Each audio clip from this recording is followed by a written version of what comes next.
Hi guys, welcome back. My name is CA Shantu Mandari. I welcome you all to the most detailed revision series ever of corporate restructuring और हम बात कर रहे हैं part number 7 के बारे में। सो उम्मीद करता हूँ कि पहले के जो 6 पार्ट्स आपने देखे हैं वो आपको समझ में आए होंगे और अब इस रिविजन सीरीज को आगे बढ़ाएंगे पार्ट 7 से।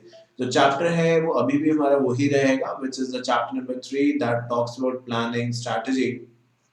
तो आप जानते ही हैं कि हमने इसी के बारे में प्रीवियस क्लासेस में भी बात करी थी और अब समय है कि इसी को हम आगे बातचीत लेके लेके जाएं आगे। देखिए जहाँ तक मैं समझता हूँ आपको याद होगा कि हमने जब इसके चैप्टर के बारे में बात करी थी प्रीवियस सेशंस के अंदर, so we did talked about कि भाई एवेन्यूज क्या हैं, ऑप्शंस क्या हैं फंड रेजिंग करने के। इंडियन ऑप्शंस तो हम सभी जानते थे, बट हम अब कोशिश कर रहे हैं कि थोड़ा सा बाहर के एवेन्यूज ऑप्शंस को एक्सप्लोर करें। मतलब कोशिश कर रहे हैं, मतलब हम नहीं, जो इंडियन कंपनीज हैं वो इंडिया के बाहर जाके एक्सप्लोर करना चाहती हैं, बिकॉज इंडिया की मार्केट जो है अगर वो वहां से IPO, FPO, debentures, right issue, private placement etcetera मतलब एग्जॉस्ट कर चुके हैं इन सब चीजों को, दे वांट समथिंग न्यू। इसीलिए आपने देखा हमने लास्ट क्लास में भी बात खत्म करी थी मसाला बॉन्ड्स को लेके। तो कुछ ना कुछ अलग, कुछ ना कुछ डिफरेंट करके फंडिंग जो है वो रेस करी जा रही है। आज हम बात करते हैं डिपॉजिटरी रिसीट्स के बारे में। आई एम श्योर आपने सुना होगा एडीआर, जीडीआर, है ना, आईडीआर। एडीआर, जीडीआर और आईडीआर में फर्क है एक्चुअली। अगर आप अमेरिका से पैसा रेज कर रहे हैं यूएस से, सो आप उसको एडीआर का नाम देंगे। और अगर अमेरिका के अलावा पूरी दुनिया में कहीं से भी आप मतलब इंडियन कंपनी पैसा रेज कर रही है इंडिया के बाहर से एक्सेप्ट यूएस, तो उसको जीडीआर का नाम दे सकती है।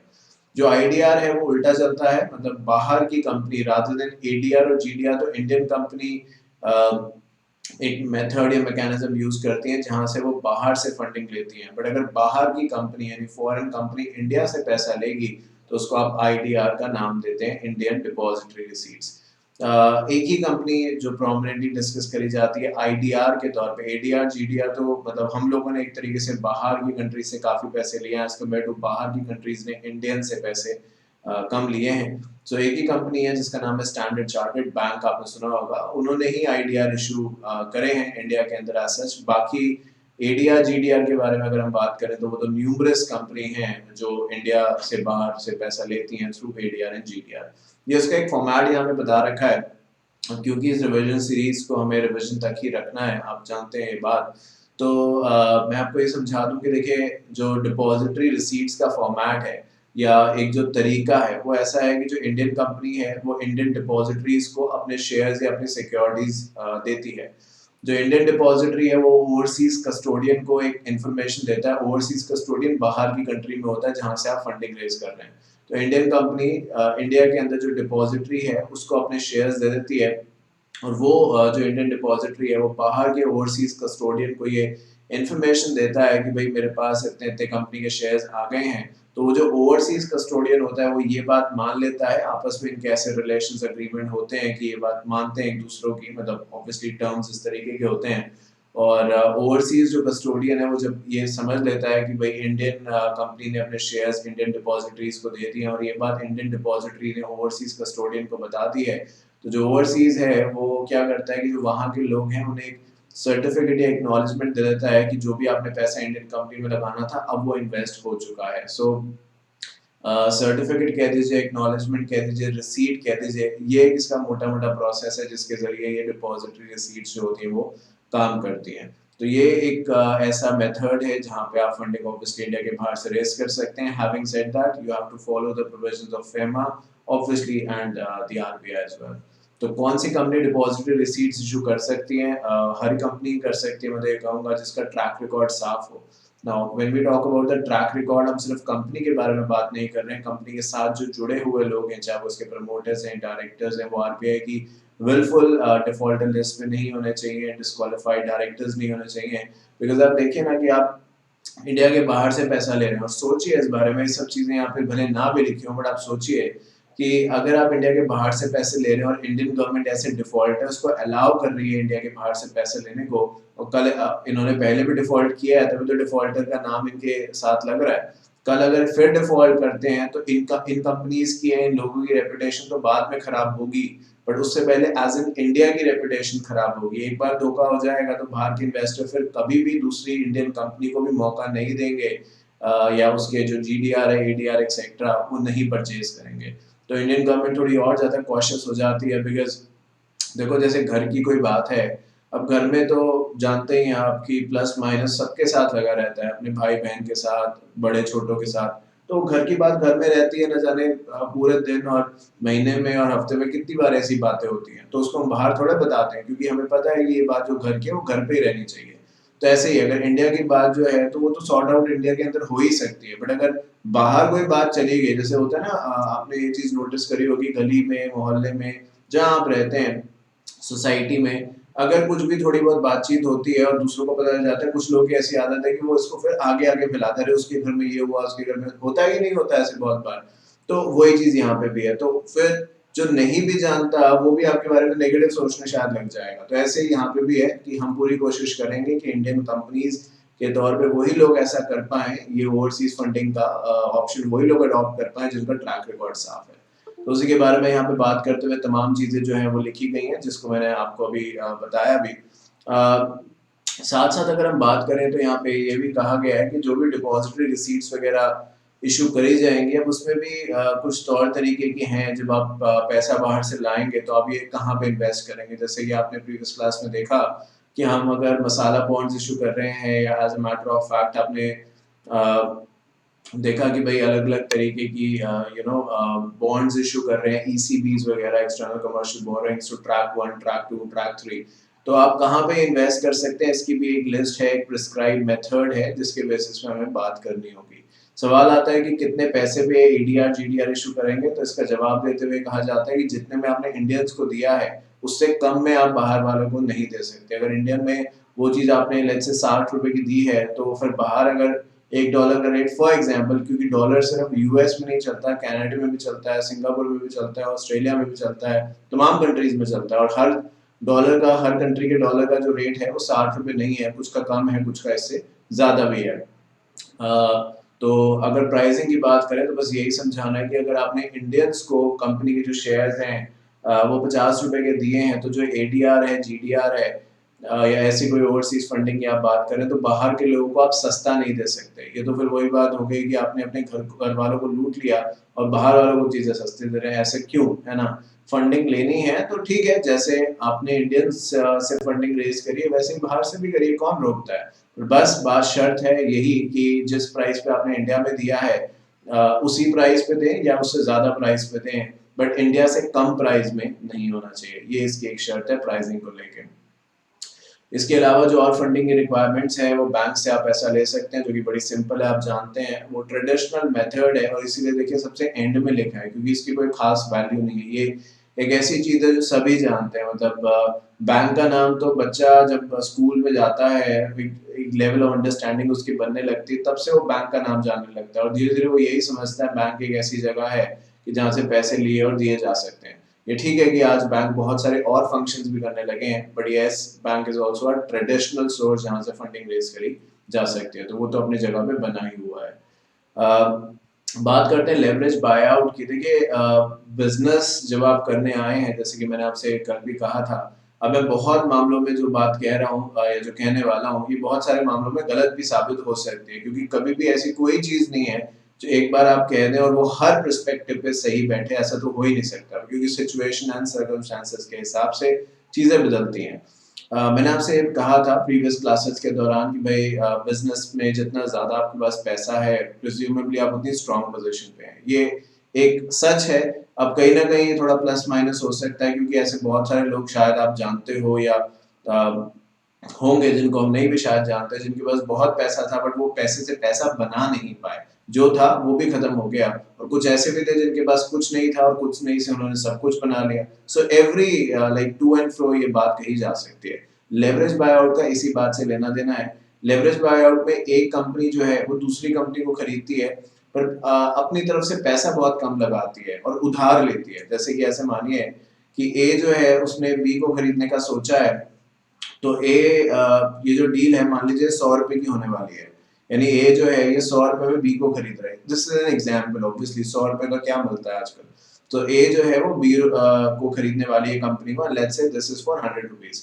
तो बी ये कहता है कि मैं 20 रुपए तो अपने पास से दे दूंगा, 80 रुपए जो है वो ए जो बी है ना ये, तो ए जो है वो कहता है कि 100 रुपए में बी को खरीदने के लिए तैयार हूँ, but out of this 100 rupees ए जो है वो 20 रुपीज तो दे देगा, जो 80 रुपए बचे हैं इस पूरी डील के लिए जो चाहिए वो ए नहीं देगा, वो बी के जो एसेट्स हैं इसको बैंक के पास मॉर्गेज रख के या एक तरीके से आप कह सकते हैं लोन लेके इस एसेट्स पे चार्ज वगैरह क्रिएट करके रेज करे जाएंगे। सो जब आप अपने पैसे से बहुत कुछ खास नहीं करते, जिस एंटिटी को आप खरीद रहे हैं उसी के एसेट्स को आप गिरवी रख के चार्ज क्रिएट करके उस पर पैसे रेज करते हैं और कुछ समय के बाद इतना सब्सटैंशियल पैसा कमा लेते हैं कि जो भी आपने बैंक वगैरह से लोन लिया है, ऑब्वियसली इंटरेस्ट पे किया है, वो सारा का सारा इजीली रिकवर हो जाता है और इसी चीज को आप लेवरेज बाय आउट कहते हैं।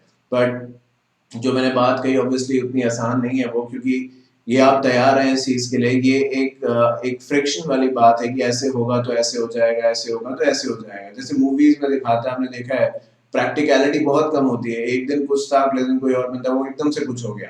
तो ये वही वाली बातें हैं, सब एक इमेजिनेशन सिचुएशन है। बट जो ऐसा प्रैक्टिकल लाइफ में कर रहा है, I am thinking, I am assuming कि उसके पास ए जो है होने के नाते उसके पास सफिशिएंट पैसा होना चाहिए, क्योंकि कल अगर मान लो जो सोच रहे हैं वो नहीं हुआ तो फिर मतलब बात नहीं बनेगी। तो इसलिए स्ट्रॉन्ग बैकिंग ऑफ फंड्स तो होना यहाँ पे जरूरी है ही है।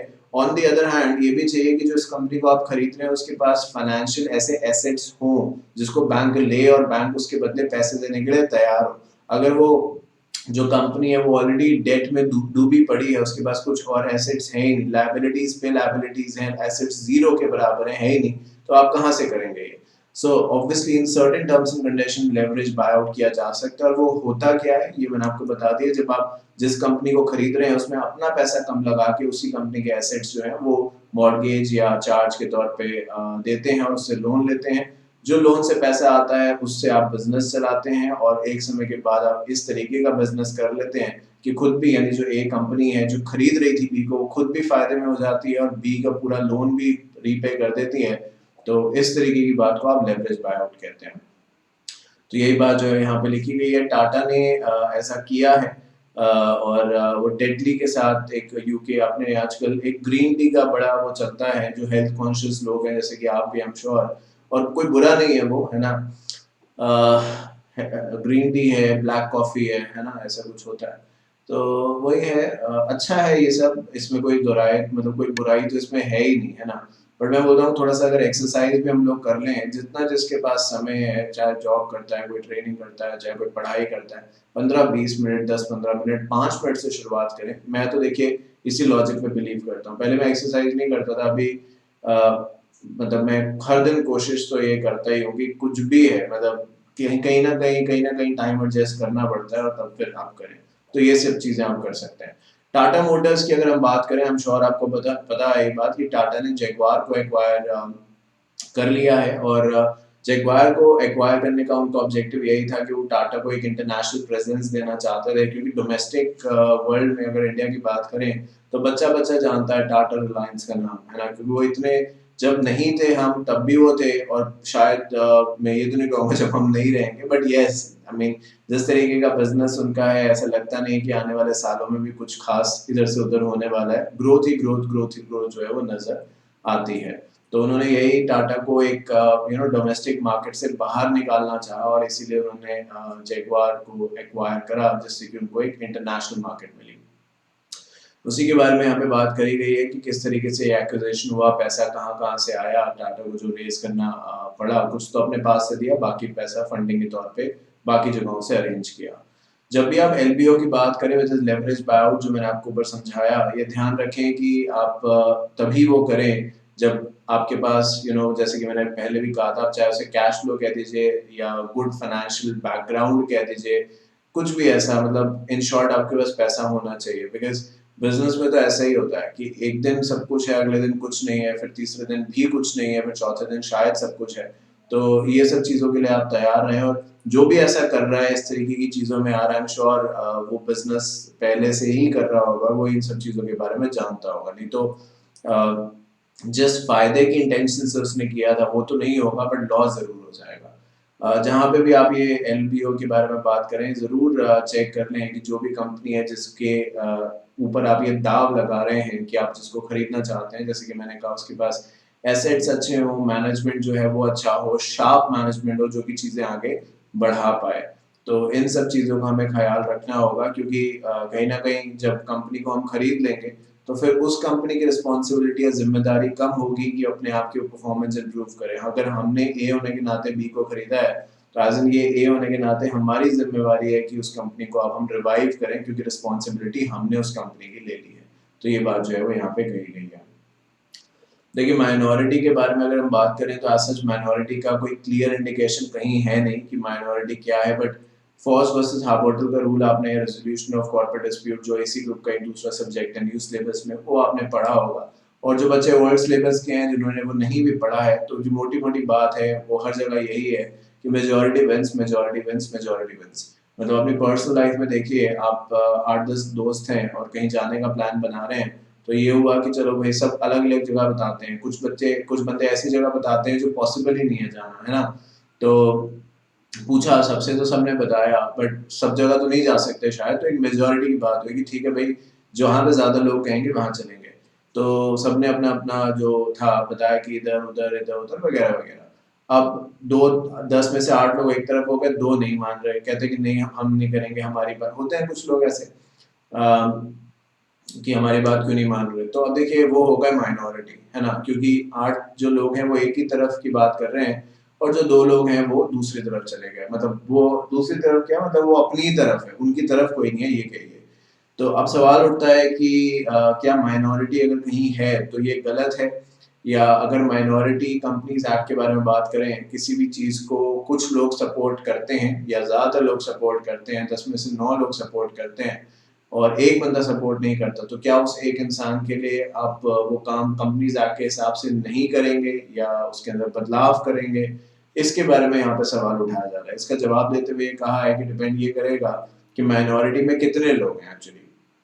क्योंकि अगर बताया जा रहा है 100 लोग हैं या 1/10 है, इनमें से जो भी कम है, या कोई एक ऐसा इंसान जिसके पास 1/10 ऑफ द कैपिटल है कंपनी की, तो वो ऑब्जेक्शन अगर रेज करेगा तो उसकी बात सुनी जा सकती है। ये नहीं है कि अगर 100 लोग हैं या 1/10 व्हिचएवर इज लोअर, या वो इंसान जिसके पास 1/10 कैपिटल है कंपनी की वो कुछ कहेगा तो हम सब कुछ रोक देंगे और उसी की बात सुनेंगे। ऐसा तो नहीं कहा मैंने कहा है कि अगर वो ऐसा कहते हैं तो डेफिनेटली ये बात सुनी जा सकती है और सुनेगा एनसीएलटी। और मतलब कोई लॉजिक तो होगा ना, ये तो देखिए कोई लॉजिक नहीं हो सकता। आप इतने मैच्योर हैं, समझदार हैं, जानते हैं, ये कोई लॉजिक नहीं हो सकता कि मैं उस इंसान की शक्ल नहीं पसंद करता या मेरी बात नहीं मानी जा रही तो मैं नहीं सपोर्ट करूंगा। This is not a practical reason, so we have to give our objection with some sensible thing. और उसी को जब हम सेंसिबल की डेफिनेशन में और ज्यादा सामने रखते हैं तो उसको ऑपरेशनल मिसमैनेजमेंट का नाम दे देते हैं, क्योंकि यही एक ऐसी वजह है जहाँ पे हम जज साहब को जो ट्राइब्यूनल में बैठे हैं एनसीएलटी में,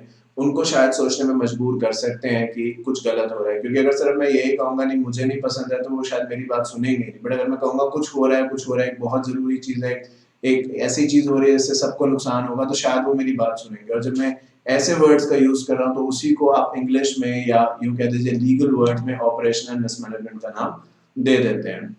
वही बात जो है यहाँ पे कही गई है। ऑपरेशंस देखिए और कुछ नहीं है, ऑपरेशंस बेसिकली ये है कि जब कंपनी के जो अफेयर्स हैं, जो डीलिंग है, वो इस तरीके से करी जा रही है कि वो ज्यादातर लोगों के फायदे में नहीं है। हम ये तो नहीं कह सकते कि सबके फायदे में नहीं है, बट कह सकते हैं it's like against public interest. सबकी तो बात कभी भी मत करिए, मैं हमेशा से बार बार, आई डोंट नो मैंने यहाँ पे इस क्लासेस इस रिविजन सीरीज के दौरान ये बात कही है कि नहीं, बट आप जरूर कोशिश कर सकते हैं कि सबको खुश करने की। बट अगर वो नहीं हो पाते तो इसमें मैं आपको बोलता हूँ आगे भी फ्यूचर में भी ट्रेनिंग या जॉब करें या भी कर रहे हैं तो अपना मन मत खराब करिए। बहुत बार ऐसा होता है कि हमें लगता है यार मैंने इतनी मेहनत करी तब भी मेरा बॉस जो है वो मुझे अप्रिशिएट नहीं करता, मैं इतना ज्यादा काम करता हूँ कंपनी के लिए, इतना सोचता हूँ, वगैरह वगैरह वगैरह वगैरह। ये ऐसे थॉट्स हैं जो आज नहीं कल, कल नहीं परसों जरूर आपके जहन में आएंगे, दिमाग में आएंगे। फिर जो नौकरी नहीं करते, अगर कोई बिजनेस कर रहा है तो उसको यही लगता है कि यार मतलब मैं इतना मेहनत करता हूँ और तब भी मुझे उतना रिवॉर्ड नहीं मिलता या कोई मुझे अप्रिशिएट नहीं करता। तो मैं एक सिंपल सी आपको बात बताऊं, अगर आप जो कर रहे हैं और आप उसमें खुशी पाते हैं तो आप वही करिए। ऑब्वियसली अगर वो लीगल है, वो सही है, फिर सबको आप, जैसे कि मैंने कहा, कोशिश कर सकते हैं, गलत तरीके से बात ना करें, सबसे कोशिश करें कि वो खुश रहें। बट अगर नहीं तो इट्स ओके, अपना अच्छा काम जो है वो जारी रखिए, उसमें कभी भी कमी मत आने दीजिए जस्ट बिकॉज कि आपको कोई सपोर्ट नहीं करता या कम लोग सपोर्ट करते हैं। तो हम यहाँ पे जब बात करते हैं ऑपरेशन की, तो हम बात कर रहे हैं पब्लिक इंटरेस्ट के खिलाफ जो कंपनी है वो डिसीजन ले रही है। जबकि मिसमैनेजमेंट में यही है कि कंपनी ने जो कंट्रोल है अपना उसको चेंज करने की कोशिश करी है और शेयर्स बेचे या कंपनी के एसेट्स वगैरह बेचे या कुछ ऐसा। और जो भी ये किया जा रहा है ये नॉर्मल भी हो सकता है, बट जो भी ये किया जा रहा है इससे यही समझ में आ रहा है कि ज़्यादातर जो मेंबर्स हैं, शेयर होल्डर्स हैं, उनका इस ट्रांजैक्शन के अंदर नुकसान है। So we are saying it as mismanagement, क्योंकि जब आप किसी चीज़ को कहते हैं यार ये बहुत वेल मैनेज्ड है चीज़ें, जैसे आप कहीं जाएं और मतलब जैसे किसी से मिलते हैं या कहीं जाते हैं तो बहुत बार आपको लगता है कि यार एवरीथिंग इज परफेक्ट है ना, जैसे जैसे चलनी चाहिए थी चीजें वैसे वैसे चल रही हैं, तो आप कहते हैं मैनेज अच्छा है। पर आप कहीं जाते हैं, किसी ने आपको बुलाया और वो खुद ही लेट आ रहा है, या आपने ऑब्वियसली किसी को बुलाया, आप लेट जा रहे हैं, तो कहीं ना कहीं फिर ये दिखता है कि चीजें मैनेज नहीं है प्रॉपर्ली। मैनेज का मतलब बेसिकली यही है कि जो एक रूटीन है उसको सही से नहीं फॉलो किया जा रहा, सो कॉल्ड एज प्रोटोकॉल, उसको सही से फॉलो नहीं किया जा रहा। पावर्स ऑफ ट्राइब्यूनल के बारे में बात करते हुए कहते हैं, जैसे कि मैंने ऊपर एनसीएलटी का जिक्र किया, अब अगर लड़ाई हो गई है, जो लोग हैं जो 100 हैं, 1/10 है या 1/10 एक ही बंदे के पास है, वो आ गए ट्राइब्यूनल, कहते हैं कि ये तो भाई गलत हो रहा है, ऑपरेशन मिसमैनेजमेंट हो रहा है, ट्राइब्यूनल के सामने आ गए, कहते हैं सर मदद करिए, हमारी मदद करिए, नहीं तो हम बर्बाद हो जाएंगे वगैरह वगैरह वगैरह वगैरह। तो देखिए ट्राइब्यूनल के पास दो रास्ते हैं, या तो वो कोई बीच का रास्ता निकाले और सुलह करा दे, दूसरा है कि वो कंपनी बंद कर दे। नाउ हमने यही पढ़ा है, आईबीसी भी एक आपका सब्जेक्ट है, इंसॉल्वेंसी एंड बैंक्रप्सी कोड 2016, जो बार बार चिल्ला चिल्ला के ये कहता है वर्ड्स के तौर पे कि भाई हम कंपनी बंद नहीं करना चाहते। और इसीलिए जो बच्चे आईबीसी पढ़ चुके हैं या पढ़ेंगे, जिन्होंने क्लासेस देखी हैं या देखेंगे एज ए केस में भी, तो वो जानते हैं कि पूरी कोशिश करी जाती है कि कंपनी को रिवाइव करा जाए। तो वही चीज यहाँ पे भी है कि ट्राइब्यूनल भी पूरी कोशिश यही करेगा। घर में अगर मतलब ये बात मैं घर की और बाहर की पर्सनल लाइफ की इसलिए लेता हूँ क्योंकि शायद ये चीजें हम सबके साथ कभी ना कभी हुई ही होंगी। ये सब चीजें तो अभी हम किताबी बातें कर रहे हैं, शायद सब लोगों ने एक्सपीरियंस ना करी हो, बट अगर घर में लड़ाई हो जाती है तो क्या करते हैं, छोड़ देते हैं, मतलब क्या फिर अपने घर में नहीं आते, या जिससे लड़ाई हो जाती है उससे, हाँ ये हो सकता है कि बात ना करें, बट कितने दिन वहीं पे रहना है तो फिर बातचीत तो करनी पड़ेगी। तो वही चीज यहाँ पे भी है। तो ट्राइब्यूनल यही कोशिश करता है कि भाई लड़ो मरो कुछ भी करो बट रहो साथ में, बेसिकली ट्राइब्यूनल का यही कहना है। चाहे डिस्प्यूट कंपनी के साथ उसके मेंबर, कंपनी और उसके मेंबर्स के साथ हुआ हो, या क्लास ऑफ मेंबर्स के साथ हुआ हो, या creditors and class of creditors के साथ हुआ हो, ट्राइब्यूनल उनके बीच में एक काइंड ऑफ एन अरेंजमेंट बनाने की कोशिश करता है रादर देन कंपनी को बंद करना। बिकॉज कंपनी बंद करना इट्स वेरी वेरी इजी, ठीक है ऑर्डर पास कर दिया, बट उन लोगों के बारे में कौन सोचेगा जो लोग कंपनी के साथ जुड़े हुए हैं, सो कॉल्ड एज एम्प्लॉयज, उनकी क्या गलती थी इन सब चीजों में। तो हमारे सभी के सामने रतन टाटा का एक एग्जाम्पल है, या यूं कह लीजिए टाटा का एक एग्जाम्पल है, जहाँ पे साइरस मिस्त्री ने बहुत बवाल मचाया। और जो अपना सब्जेक्ट है जिसका नाम है MCS, multi disciplinary case studies, वहाँ पे मुझे ऐसा लगता है कुछ 40 मिनट 50 मिनट के आसपास आपकी बुक में एमसीएस के जो सप्लीमेंट्स आए हैं उसमें मैंने ये पूरा का पूरा डिटेल तरीके से एक्सप्लेन किया है, एक एक लाइन। आप जानते हैं ये बात, खैर ये तो रिविजन सीरीज है तब भी मैं इतना बता रहा हूँ, बट वहाँ पे एक एक लाइन मैंने एक्सप्लेन करी है कि क्या हुआ क्या नहीं हुआ। तो साइरस मिस्त्री का इन शॉर्ट, क्योंकि बात यहाँ पे भी लिखी है, और साइरस मिस्त्री ने यही इल्जाम लगाया है कि गलत हो रहा है, और टाटा ने मुझे मतलब उनका यही टाटा, आप टाटा का नाम अगर आज की डेट में बोलते हैं तो भले मतलब कुछ और हो या ना हो, मुझे लगता है टाटा से आप रतन टाटा को ही रेफर करते हैं। अगर कोई जानता है टाटा के भाई कौन है, वैसे तो तमाम उनका एक फैमिली ग्रुप चार्ट देखेंगे, तमाम तरीके के लोग हैं जो उनकी फैमिली में है, but Tata for the day जब तक रतन टाटा है will always and always be known by his name only. जैसे कि अंबानी है, तो अंबानी का जब आप बोलते हैं तो वही भाई मुकेश अंबानी, अनिल अंबानी तो अब थोड़ा साइड हो गया जब से वो कहते हैं कि मैं, ये भी कमाल की बात है, कहते हैं मैं इंसॉल्वेंट हो गया, मेरे पास पैसा नहीं है, करोड़ों रुपए बैंक का खत्म कर दिया, अब कहते हैं मेरे पास पैसा नहीं है। मतलब उनका ये है कि जो करना है कर लो, मेरे पास कुछ नहीं है। तो फिर भाई अब वो एक अलग टॉपिक है, क्या उसमें नहीं जाएंगे हम लोग, पर ये कहीं ना कहीं एक आइडेंटिटी जुड़ी रहती है। तो खैर सारिस मिस्त्री का यही कहना था कि ये जो रतन टाटा है ये मतलब गलत कर रहे हैं, इन्होंने मुझे गलत, सारिस मिस्त्री को गलत तरीके से बाहर निकाला है, और ऐसा ये नहीं कर सकते क्योंकि कंपनी में कुछ गलत हो रहा था। तो सारिस मिस्त्री कहते हैं कि मैंने आवाज उठाई है, मुझे इन्होंने बाहर निकाल दिया। तो वो बात है 2016 की, आज का दिन आपके सामने है। आज तक कोई फैसला एक्चुअली आ नहीं पाया कि इस केस में क्या है। ये कभी एनसीएलटी में जाता है, कभी एनसीएलटी चला जाता है, फिर एनसीएलटी आता है, फिर एनसीएलटी चला जाता है, फिर सुप्रीम कोर्ट में ये चला जाता है। तो अब जब तक मैं जिस दिन ये क्लास रिकॉर्ड कर रहा हूँ, क्योंकि हो सकता है जब आप देखें तो फैसला आ गया, आप कहें अरे सर ये तो आउटडेटेड, आपको तो नॉलेज नहीं है। तो वैसा नहीं है। आज जो मैं बात बता रहा हूँ वो आज की बताऊंगा ना, मैं ये कैसे बता सकता हूँ कि सुप्रीम कोर्ट में क्या फैसला होगा। नॉर्मल सी बात है। तो क्या यही वहां पे भी इल्जाम जो थे वो लगाए गए थे। बात करते हैं अगर क्लास एक्शन की, तो देखिए यूनिटी स्ट्रेंथ है ना।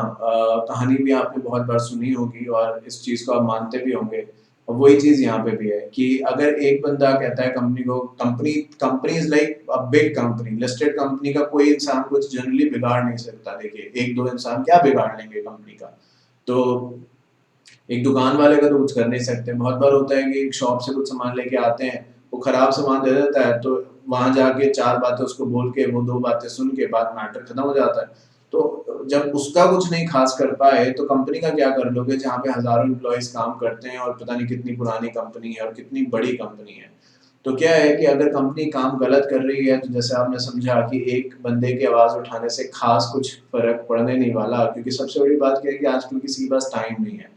कोई कहता है भाई मैं नौकरी करूं या मैं ये केस लड़ूं अपने, है कि नहीं।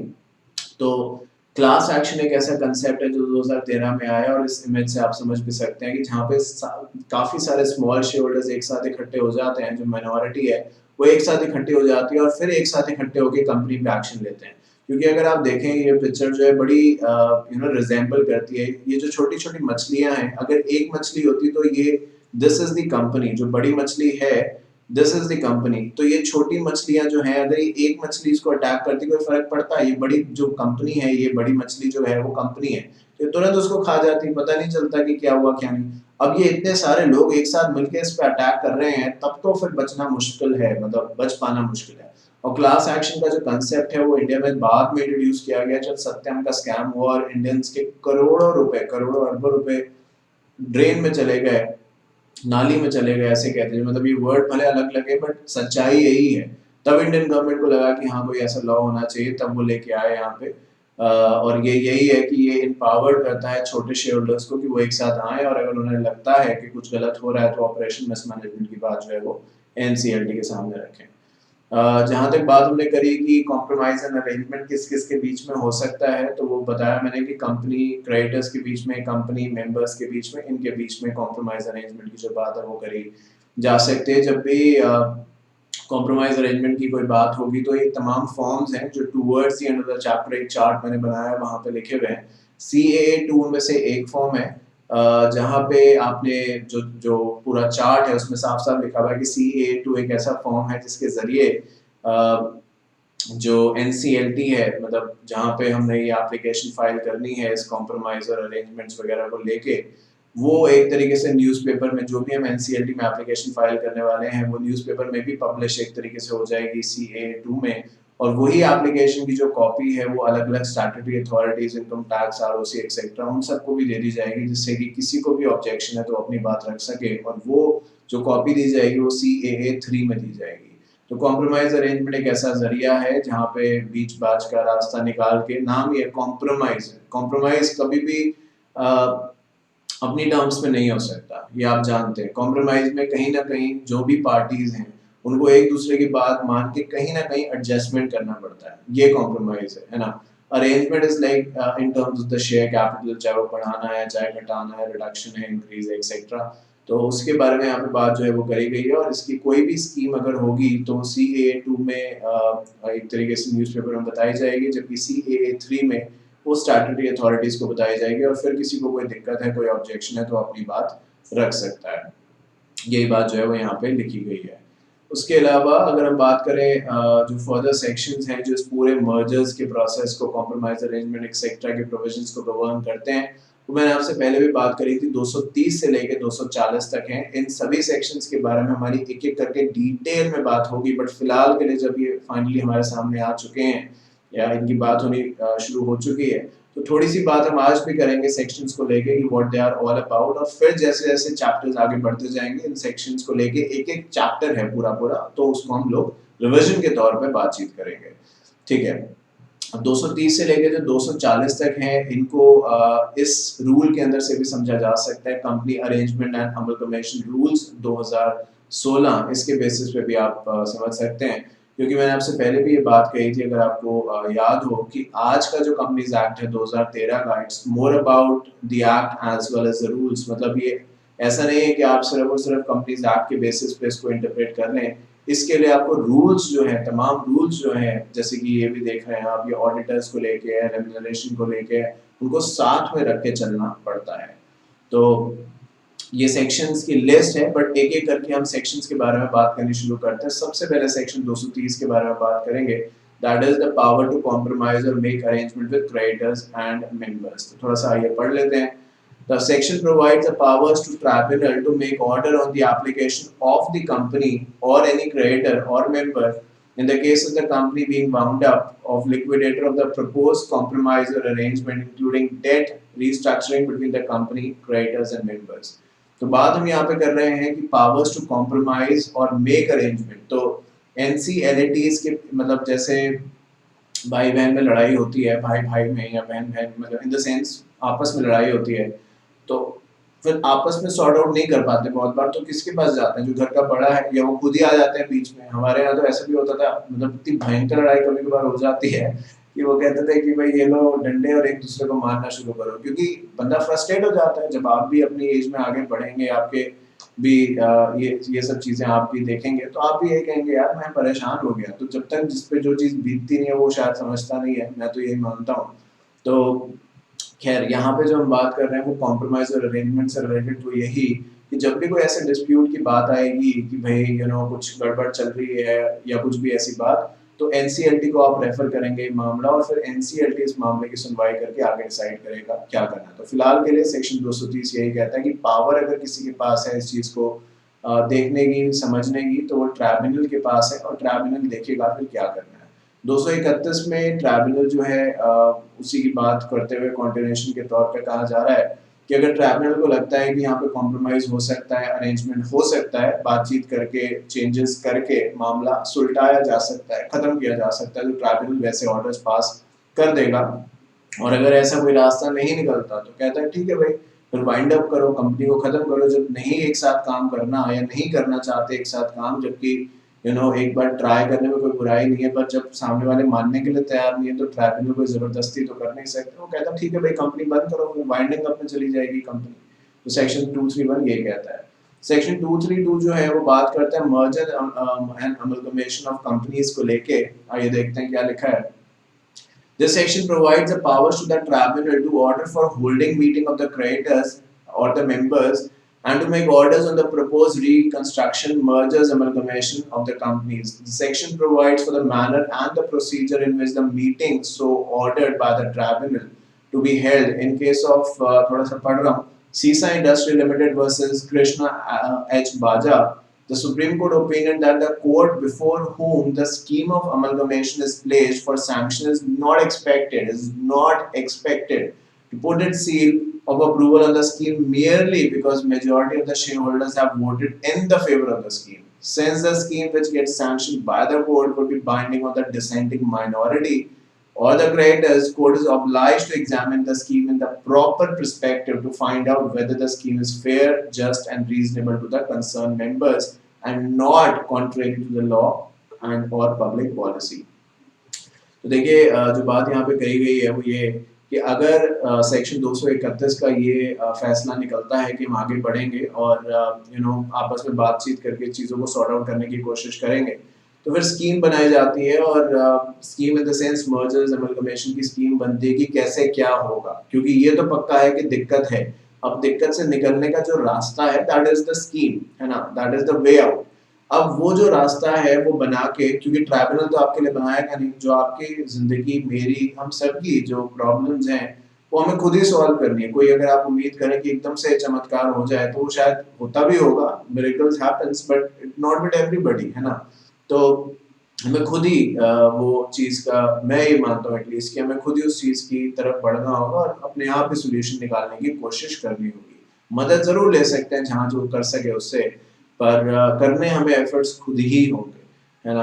तो इवन ये भी कहते हैं, एक छोटी सी बात मैं आपको बोलता हूँ, क्योंकि ये बातें देखिए जो हम यहाँ रिविजन सीरीज के तौर पे बात कर रहे हैं उसमें तो आप देख ही रहे हैं कि मैं कोई कमी नहीं छोड़ रहा, मेरी कोई क्लासेस के अंदर मैं कोई ऐसी बात ही नहीं करता जो अननेसेसरी हो। बट कभी कभार कुछ ऐसे एक्सपीरियंस हैं जो मैंने समझे हैं या जो मैंने देखे हैं या जो मुझे लगता है कि अगर आप जान लें तो अच्छा ही है। वो कहते हैं कि अब चाहे इसको अलग अलग लैंग्वेजेस में अलग अलग तरीके से कहा जाता हो, बट मैं ये मानता हूँ जो मैंने पढ़ा है सुना है कि जैसे अगर कोई भी स्टेप हमें लेना है तो पहला स्टेप हमारा होगा, और जिसको भी आप फिर मानते हैं बाकी सारे स्टेप्स वो लेगा, बट पहले शुरुआत आपको करनी है। आप सोचे कि नहीं भाई खाना जो है वो मुझे कोई खिला भी दे और वो डाइजेस्ट भी कर दे, वो थोड़े होगा।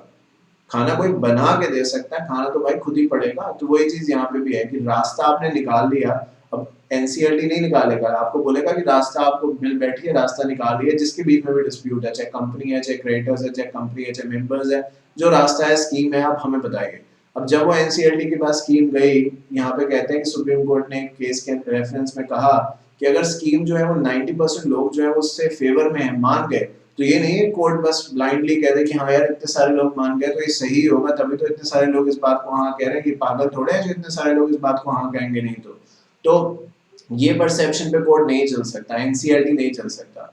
वो जरूर ये भी देखेगा कि जो माइनॉरिटी है, क्योंकि सब नहीं माने हैं, जो नहीं माने हैं वो क्या कोई रीजन है ना मानने का। अब एक रीजन ये भी हो सकता है कि नहीं मैं क्यों मानूं, क्योंकि मेरी बात उसने नहीं मानी तो मैं उसकी बात क्यों मानूं, ऐसा तो वो नहीं। अगर रीजन जो है वो इस बात का है कि कहीं ना कहीं ये इंटरेस्ट माइनॉरिटी के खिलाफ है, उनको इससे नुकसान है, तो कोर्ट रिजेक्ट कर सकता है, अदरवाइज कोर्ट इस बात को एक्सेप्ट कर लेगा। और मेजोरिटी केसेस में कोर्ट एक्सेप्ट ही करता है। बट यहाँ पे हम पढ़ेंगे भी नीचे, एक केस ऐसा भी बताया गया कि जहाँ पे एक ही बंदे ने अकेले, अभी हम पढ़ेंगे, पूरा अमलगमेशन की स्कीम रुकवा दी, ये कह के कि ये जो है वो हमारे खिलाफ है। तो हिस्ट्री में देखिए अलग अलग तरीके की चीजें देखने को और समझने को मिल सकती हैं। मर्जर्स और amalgamation of certain company, section 233 के अंदर जो है वो बात करी गई है। बेसिकली सेक्शन 233 को मैं फास्ट ट्रैक मर्जर्स का भी नाम दे सकता हूँ। ये फास्ट ट्रैक मर्जर्स और कुछ नहीं है, जो कंपनीज जैसे होल्डिंग है, सब्सिडरी है, एसोसिएटेड कंपनीज है, इनके बीच के जो मर्जर्स हैं वो फास्ट ट्रैक मर्जर्स हैं। अगर आप क्रॉस बॉर्डर मर्जर्स की बात करते हैं वो सेक्शन 234 के अंदर आते हैं, जहाँ पे एक इंडियन कंपनी एक बाहर की कंपनी या बाहर की कंपनी एक इंडियन कंपनी के साथ मर्ज करने में इंटरेस्ट दिखाती है। सेक्शन 235 जो है वो बात करता है powers to acquire the shares of shareholders dissenting from the scheme. इसके बारे में हमने शायद पहले भी पढ़ा था। बेसिकली है क्या इसके अंदर कि दो अगर कंपनीज हैं, लेट्स से एक कंपनी है ए और एक कंपनी है बी, ठीक है ना। जो ए कंपनी है उसने बी की कंपनी के जो शेयर होल्डर्स हैं उनके 90% शेयर्स खरीद लिए हैं ऑलरेडी।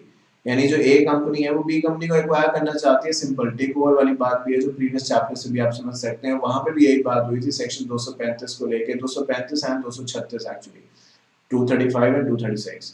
तो ए जो कंपनी है वो बी को एक्वायर करना चाहती है, और वो तभी एक्वायर करेगी जब उसके पास कंट्रोल आए, कंट्रोल आएगा शेयर से। तो जो बी के शेयर होल्डर्स हैं उसके जो बी के शेयर होल्डर्स हैं उनमें 90% शेयर होल्डर्स ने अपने शेयर्स ए को देने का फैसला कर लिया है।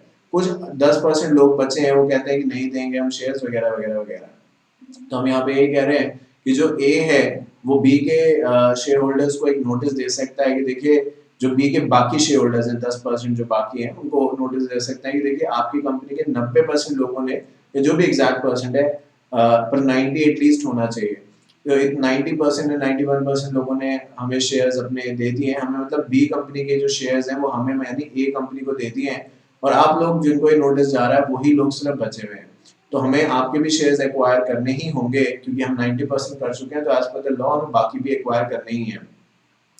तो अगर आपको यानी जो बी के बाकी शेयर होल्डर्स बचे हैं 91 या 90% के अलावा, जिन्होंने अभी तक अपना कंसेंट नहीं दिया, उनको ये कहा जा रहा है नोटिस में कि अगर आपको कोई भी ऑब्जेक्शन है इस बात को लेके कि भाई हम आपके शेयर्स नहीं, हम आपके शेयर्स ले रहे हैं या नहीं हमें लेने चाहिए, प्राइस को लेके, तो आप 1 महीने के अंदर एनसीएलटी चले जाइए और वहां पे ये बात रखिए। अगर आप एनसीएलटी 1 महीने के अंदर नहीं जाते तो यहाँ पे जो ए है वो ये साफ साफ लिख देगा, जो कि लॉ से ही कहा जा रहा है, अपने मन से नहीं लिख रहा है, कि अगर आप 1 महीने के अंदर एनसीएलटी नहीं जाते जो बी के रिमेनिंग शेयर होल्डर्स है, तो हम ये मान लेंगे कि जो आप रिमेनिंग शेयर होल्डर्स हैं बी के, इनको कोई भी इशू नहीं है और हम इनके शेयर्स एक्वायर कर सकते हैं। ध्यान रखिए एक्विजिशन फ्री में तो नहीं होगा, पैसे मिलेंगे, जो भी सबको मिल रहे हैं वो आपको भी मिलेंगे, बट ये अपॉर्चुनिटी दी जा रही है जिससे कि माइनॉरिटी ये ना कहे कि हमारी बात भी नहीं सुनी गई है, क्योंकि अगर उन्होंने शेयर्स सबने दे दिए, उन्होंने नहीं दिए, तो कोई तो लॉजिक शायद उनका होगा, तो उनको ये फ्रीडम दी जा रही है कि आप करें जो कर सकते हैं, और लीगल ग्राउंड्स पर जो आप चाहें वो आप कर सकते हैं, पर अगर आप कुछ नहीं करते हैं तो इसका मतलब ये है कि आपके पास कुछ करने के लिए है ही नहीं, और फिर हम आपके शेयर्स ले सकते हैं। तो इसी को हम कह रहे हैं purchase of minority share holding. Minority के जो शेयर्स हैं उसको परचेज को लिखा भी है। This section provides the procedure and the manner in which registered holder of at least, मैंने बोला था, over 90% shares of the company shall notify the company of the intention to buy remaining shares। तो 235 and 236 ये साथ में चलता है। तो अगर बहुत बार सेंट्रल गवर्नमेंट को लगता है कि भाई पब्लिक इंटरेस्ट ये बहुत बड़ा वर्ड है, पब्लिक इंटरेस्ट को ध्यान में रखते हुए दो कंपनीज का मर्जर्स करा देना चाहिए, तो 237 के हिसाब से वो किया जा सकता है। Registration of offer of schemes involving transfer of shares. तो कहते हैं the scheme provides a mode of registration of the offer of scheme or contract involving transfer of shares. Every circular containing such offer or recommendation and containing a statement shall be accompanied by the requested information and must be registered with ROC before the issue।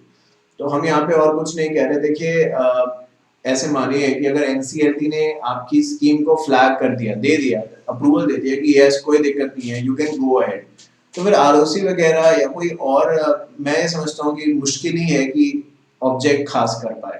तो आप यहाँ पे यही कहा गया है कि जो भी स्कीम है आपकी, जिसको लेके ऊपर से बात अभी तक यहाँ तक पहुंची है, जो भी ऐसी स्कीम्स हैं वो फिर आपको आरओसी को बता देनी है कि सर हमारी ये स्कीम है, ये एनसीएलटी का ऑर्डर हमने, मतलब एनसीएलटी में ये हमने एप्लीकेशन फाइल करी है, और उसकी कॉपी एक आरओसी को भी दी है, और अगर स्कीम वहां से एनसीएलटी से फाइनल हो जाती है तो फिर आरओसी को फिर से बता देंगे कि सर ये स्कीम जो है हमारी फाइनल हो चुकी है। तो एक तरीके से इन्फॉर्म्ड रखने की बात जो है वो यहाँ पे करी जा रही है। बात करते हैं preservation of the books and the papers of the amalgamated company. तो देखिए ए कंपनी है ए, एक कंपनी है बी। अगर ये जो ए कंपनी है ये बी में मिल रही है, तो ऐसा नहीं है कि ए कंपनी जब बी में मिली तो आपने ए कंपनी के सारे बुक्स वगैरह जला दिए, खत्म कर दिया, नहीं, सारे के सारे डॉक्यूमेंट उसको एज इट इज प्रिजर्व करना होगा जब तक आपको गवर्नमेंट से अप्रूवल नहीं आ जाता कि आप एक कंपनी के डॉक्यूमेंट्स को डिस्ट्रॉय कर सकते हैं। क्योंकि क्या पता क्या डॉक्यूमेंट जला दें और फिर बाद में कोई डॉक्यूमेंट की जरूरत पड़े तो फिर कहाँ से रिट्राइव करेंगे। तो इसलिए स्पेसिफिकली कहा जा रहा है कि कोई भी डॉक्यूमेंट आप डिस्ट्रॉय नहीं करेंगे, और अगर करने की नौबत आती है तो गवर्नमेंट से पहले अप्रूवल लेंगे कि इतने साल हो चुके हैं, 8 साल 10 साल, इतने तो कम से कम होने चाहिए, और हमें डॉक्यूमेंट्स की अब जरूरत नहीं लगती है। जो ए कंपनी है जो वो बी में मिली है, तो ए कंपनी के फलाना फलाना डॉक्यूमेंट की जरूरत नहीं लगती है, तो क्या हम उसको डिस्ट्रॉय कर दें? गवर्नमेंट अप्रूवल देगी तो आप कर सकते हैं। कोई भी ऐसे ऑफेंस जो मर्जर अमलगमेशन से पहले किए गए हैं, मान लीजिए ए जो है वो बी में मर्ज हो रही है और ए के डायरेक्टर्स ने काफी सारे ऑफेंस किए हैं बिफोर दिस मर्जर, तो वो बचेंगे नहीं। मतलब मर्जर करना, कंपनी को बंद करना, कंपनी का नाम चेंज करना does not help you at all कि आप बच सकें। आप रिस्पॉन्सिबल जितने पहले थे उतने ही बाद में भी रहेंगे, चाहे कंपनी भले बंद भी क्यों ना हो जाए, इससे ज्यादा और क्या कहा जा सकता है। प्रोटेक्शन ऑफ माइनॉरिटी इंटरेस्ट, देखिए इसी केस के बारे में बात कर रहा था, पढ़ भी लेते हैं। देखिए alone minority share holder of 3 वाला पॉली कंटेनर्स जिसका नाम था Dinesh V Lakhani has apparently forced the company to call off the merger. Call off मतलब मर्जर विड्रॉ करना पड़ा with Tenawala chemical plastic limited. Lakhani मतलब ये बंदा दिनेश लखानी जो अकेला एक तरीके से माइनॉरिटी शेयर होल्डर है।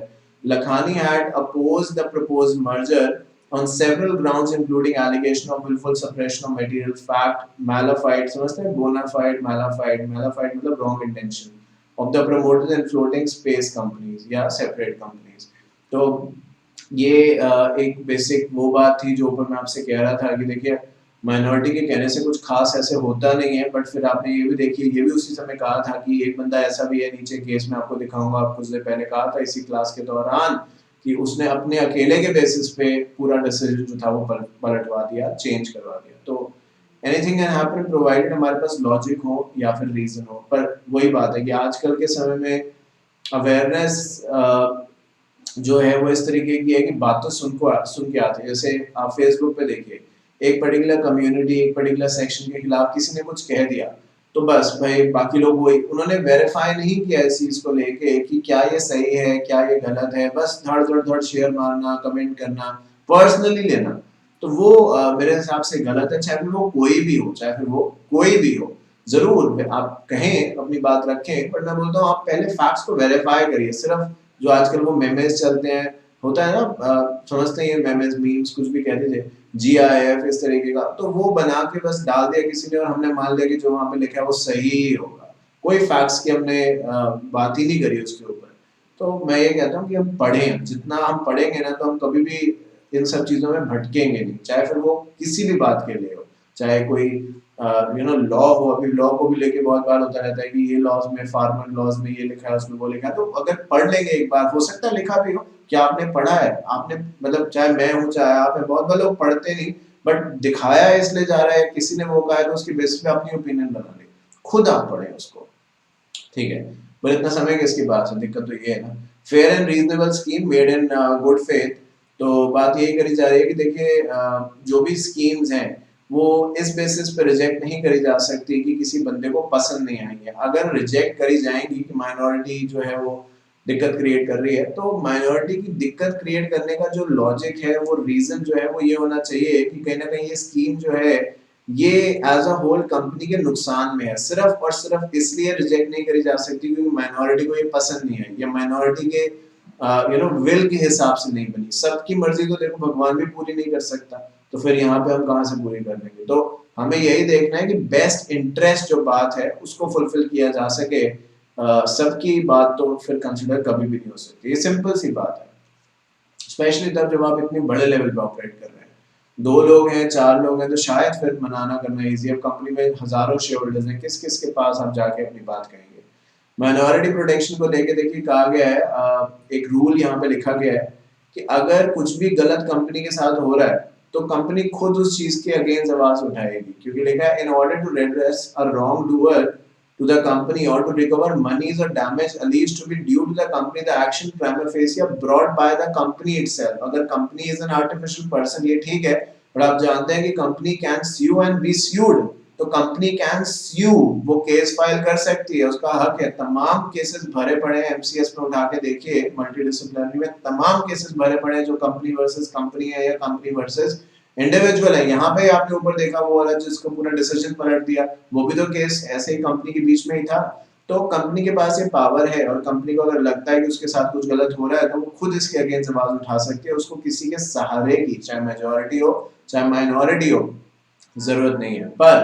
पर एक्सेप्शन, अगर मान लीजिए कंपनी को जो लोग कंट्रोल कर रहे हैं, वो डायरेक्टर्स जो है वही गलत हाथों में है या उनका ही गलत अप्रोच है, तो भाई कंपनी तो आर्टिफिशियल है, जैसे कि मैंने कहा, वो तो वही करेंगे जो डायरेक्टर्स बोलेगा। अपने आप तो कंपनी कर नहीं सकती। अब डायरेक्टर्स ही करप्ट हैं तो फिर कंपनी गलत चीज के अगेंस्ट आवाज ही नहीं उठाएगी, क्योंकि उस कंपनी की जो बागडोर है वो गलत लोगों के हाथ में है। तो इन दैट केस ये एक एक्सेप्शन बात है कि फिर वहां पे माइनॉरिटी वगैरह सामने आ सकते हैं। या फिर दूसरा अल्ट्रा वायरस के बारे में अगर बात करें कि कंपनी कुछ ऐसा कर रही है जो खुद गलत है। अब अपनी गलतियों के बारे में तो भाई कोई बताता नहीं है, तो ह्यूमन नेचर है। तो कंपनी अपनी गलतियां तो चिल्ला चिल्ला के बताएगी नहीं कि देखिए हम गलत कर रहे हैं, हम गलत कर रहे हैं। तो अगर आप देख रहे हैं कंपनी गलत कर रही है और कंपनी के डायरेक्टर्स भी उस गलत में शामिल हैं, क्योंकि directors are the hands and brains of the company, उन्हीं की सबसे पहले रिस्पॉन्सिबिलिटी है कि वो कंपनी को सिक्योर करें। तो कहते हैं कि फिर इन दैट केस आप माइनॉरिटी होने के नाते सामने आ सकते हैं। तो वो बात जो है वो कही गई है। ऑपरेशन मिसमैनेजमेंट को लेके हमारी बात हो चुकी है, और जैसे कि मैंने आपसे कुछ देर पहले कहा था कि ये देखिए फॉर्म्स की एक पूरी लिस्ट आपके सामने रखी हुई है। फाइलिंग ऑफ वेरियस फॉर्म्स का यहाँ पे एक प्रोसेस दिया हुआ है, जिसमें मैंने आपसे कुछ देर पहले CA 2 and 3 के बारे में बात करी थी, जिसमें लिखा है notice and advertisement of the meeting of the creditors या मेंबर्स। और यही नोटिस जो होगा वो सारी रेगुलेटरी एजेंसीज को भी दिया जाएगा CAA 3 में। तो इसको आप एक बार देख सकते हैं अगर चाहें तो। ये वही बात है जो मैंने अभी आपसे ऊपर कही थी। उसके बाद जब आगे बढ़ते हैं तो कहते हैं family holdings and there management. देखिए एक चीज है कि जो घर के बिजनेस है ना, जैसे टाटा का चल रहा है या कुछ और भी, बड़ा मुश्किल होता है उसको छोड़ पाना। ऐसी तमाम चीजें हैं, पॉलिटिकल पार्टीज को देख लीजिए या कुछ भी ऐसा, जो अगर एक एक फैमिली सेंट्रिक हैं तो फिर वो फैमिली को ही आगे बढ़ाती हैं, क्योंकि उनकी मजबूरी है। उन्हें लगता है कि हम इसको अपने हाथ में रखें, अगर हमने इसको जाने दिया बाहर, अगर किसी बाहर वाले बंदे को इसका बना दिया टॉप मोस्ट अथॉरिटी, तो फिर हमारा कंट्रोल कम हो जाएगा। तो हम इसको अपनी फैमिली में रखें। और उसमें क्या दिक्कत आती है कि फैमिली में बहुत बार ऐसे लोग होते हैं, जैसे आपकी फैमिली में आप ये छोड़िए, ऐसे सोचिए कि आपकी फैमिली में अगर आपके फादर बिजनेसमैन है, हो सकता है आप बिजनेस नहीं करना चाहें, आप कहेंगे मैं तो नौकरी करूंगा भाई। अगर हो सकता है वो जॉब करते तो आप कहते नहीं मुझसे ये जिंदगी नहीं चलती है सुबह 9 से 6 और 9 से 8, मैं तो अपना अलग अलग से जीना चाहता हूँ, बड़ी लाइफ जीना चाहता हूँ, जैसे अच्छी बात है, तो आप कहते हैं कि मैं बिजनेस करूंगा। तो ये डिफरेंस अप्रोच है। अब ऐसे ही है, जिस फैमिली में जो चल रहा है जरूरी नहीं है कि यंग जनरेशन उसको माने, और कहीं ना कहीं आप जनरेशन गैप भी है। जनरेशन गैप जो है वो लैक ऑफ ट्रस्ट है। जो ज्यादा बड़े लोग हैं हमसे, वो हम पे विश्वास शायद कम करते हैं कि पता नहीं हम उनकी जगह ले पाएंगे, हम उतने समझदार बन पाएंगे या नहीं। हम उन पे शक करते हैं कि पता नहीं ये हमारे जैसे सोच पाएंगे कि नहीं, क्योंकि हम टेक्नोलॉजी को यूज करना चाहते हैं, वो टेक्नोलॉजी से शायद दूर रहना चाहते हैं। जनरल बात कह रहा हूँ, तो इसी को लेके फैमिली होल्डिंग एंड मैनेजमेंट में जो बात है वो यहाँ पे कही गई है। तो इसका रास्ता यही है कि कहीं ना कहीं चीजों को सक्सेशन प्लानिंग इसको हम कहते हैं, कि तैयारी रखें कि आज जो लोग हैं कल वो नहीं होंगे, और जो कल है वो डेफिनेटली परसों नहीं होंगे। तो एक बैकअप प्लान जरूर रखें, जिससे कि कहीं ना कहीं चीजें जो है वो चलती रहें और वैरायटी आ सके। क्योंकि ऐसा होता है कि बहुत बार, जैसे यहाँ पे देखिए लिखा है वही वर्ड, मैं थोड़ा सा पढ़ लेता हूँ। Family owned firms can struggle to keep pace with global trends like demographic shift, digital technology without the involvement of new generation. At the same time, the current generation may not always have the confidence in the ability of the new generation to take over the business, and may also have limitation in regarding to the idea, change or growth. New जो generation है उनकी सोच अलग है, इसमें कोई दोहराए और कोई दूसरी बात हो ही नहीं सकती, सबकी अलग होती है। बट न्यू जनरेशन थोड़ा अलग सोचती ही है, वो गलत या सही हम इस पे नहीं कमेंट कर सकते। तो अगर उसको लेके कॉन्फ्लिक्ट होगा तो उसका कहीं ना कहीं असर हमारी कंपनी पे दिखेगा। तो कहीं ना कहीं बेस्ट अप्रोच करने की बात करी जा रही है, और सक्सेशन प्लानिंग उसका रास्ता है, जहाँ पे आप अपने सक्सेसर्स को तैयार करें कि आज तो आप कंपनी चला रहे हैं, कल अगर नहीं रहते, तबीयत खराब हो गई, नहीं काम करना चाहते, थक जाता है इंसान, या और कुछ बात हो गई, तो फिर आगे क्या फ्यूचर है, ये क्वेश्चन मार्क को क्लियरिटी इससे सामने लाएंगे तो आई थिंक ज्यादा अच्छा रहेगा। तो चलिए, इसके साथ हमारा जो पार्ट नंबर आई थिंक 7 है, हाँ 7 है, ये कंप्लीट होता है, और चैप्टर 3 भी कंप्लीट होता है, जिसका मतलब ये है कि जब मैं आपसे अभी कुछ ही देर के अंदर दोबारा मिलूंगा तो पार्ट 8 की शुरुआत करेंगे, and that should be with the chapter number 4। So thank you so much once again for watching this revision series. उम्मीद करता हूँ आज की बात आपको समझ में आई होगी। अगर आपका फिर भी कोई क्वेश्चन है तो प्लीज मुझे बताइएगा, I will be more than happy to help you out. Until then, take care of yourself, do whatever you want to. For CS Executive, CS Professional, Shantu and Tanya Bhandari classes, widest module coverage, all subjects available, guarantee of covering all amendments. Thank you so much.